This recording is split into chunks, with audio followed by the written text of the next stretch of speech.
Here with another video for the Gel Press Printer Project series. Now I'm filming this one in the middle of this pandemic crisis, this worldwide lockdown. So I thought that I would make some greetings cards, little cards to send out, and I've got really small, little 4-inch cards. Think of it like a hug in an envelope to send out to somebody, and I'm going to do them as a series. Now last time when I filmed, I did some scribbling as a pickup print. Well, I really enjoyed that. I wanted to take the scribbling a step further. So this whole print is based on scribble. Now, it's a fun technique.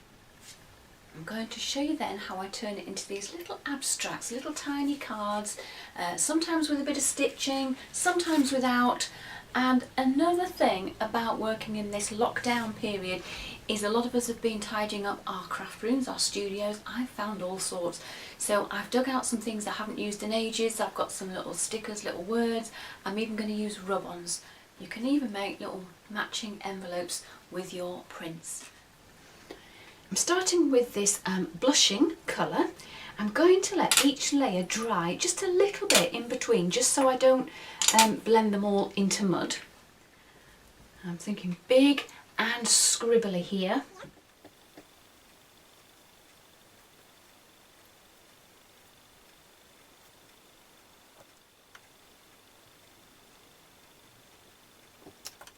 And then with a texture tool, if you want to, you can just drag some of that across. This layer is almost dry, so it's dry enough. So I'm going to go on now with Ruby. So same again, keeping it scribbly.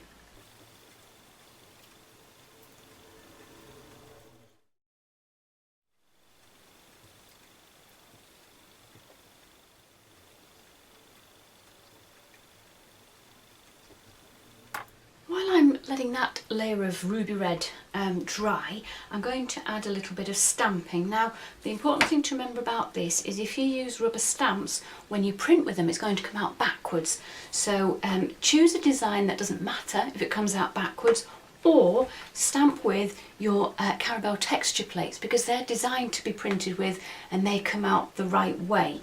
Now, it needs to be stays on, needs to be a solvent ink pad. You can just build in a little bit of stamping, and I'll do a bit with the rubber stamp as well.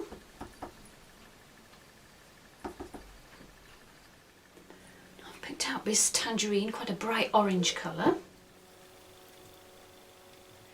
I'm switching to a Winsor & Newton permanent rose just because I like the colour.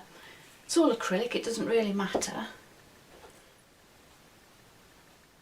Got that nice and fluid, a finer brush.